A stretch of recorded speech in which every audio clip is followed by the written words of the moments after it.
Tonga, Thank you, Madam President. Firstly, you all know the positions of islands about the climate change, but I'm not going to make this an issue just about islands. I want to talk about the idea that has been raised before about the identification of ACP as an identity, as an organization. And the next question that was raised is, what forum is ACP representing us in? Secondly, what is the benefit are we getting from these forums? And what are the cost savings are we getting? That question raises the issue of integration.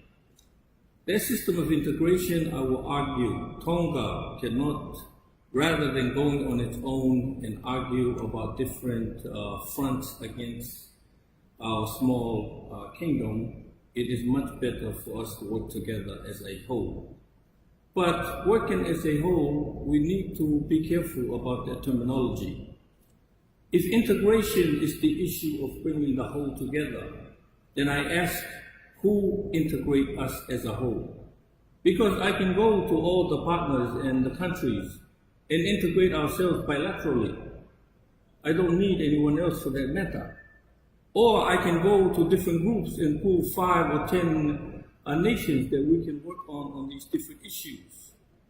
I argue that the question of integration has to do with the secretariats. If we want to become a whole, the secretariat is the mechanism that makes us the whole. So please let me start from Tonga. Where does Tonga integrate into the ACP? Because ACP is supposed to be a mechanism of integration into the global scene. So how does Tonga integrate to ACP and integrate into the global scene? We integrate into the Polynesian bloc. The Polynesian bloc integrate into the Pacific Forum. We come together as ACP. But see, this is the question I ask of the secretariats. If we don't show the system architecture of how the secretariats of the Pacific Islands, the Caribbeans, the African Unions, how do they integrate with the Secretariat of ACP? Now, when I raised that question, I asked to test this system of architecture of integration in terms of benefit and cost savings. Say, for example, the EDF. How much did ACP get from the European Union in the past 10 years? Versus the commitment of EDF, the disbursement of EDF. A lot of time donors will commit billions of dollars, but the disbursement is not there. So when we have a certain amount of money that is dispersed throughout ACP, to the Pacific and the Tonga, I ask the question, how much did Tonga get in the disbursement of these funds? What about when we go to the climate change, the Green Fund? What is our presence of ACP there? What is it that we are getting in terms of commitment and in terms of disbursement?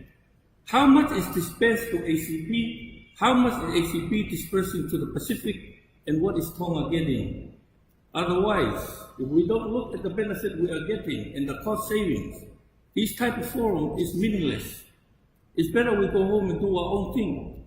However, I believe the Secretariat need to come to us with clear answers and to show us the architecture of the system of disbursement.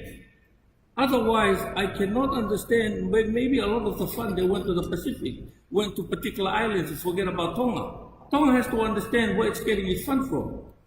Again, Chair, I ask that we get a more transparent report on where our positions are at in the different forms, what fund we have gained, what disbursement we have gotten, and to test the efficiency and effectiveness of the architecture of disbursement as a system. And therefore, I ask not to have an answer at this point, but we must have an answer.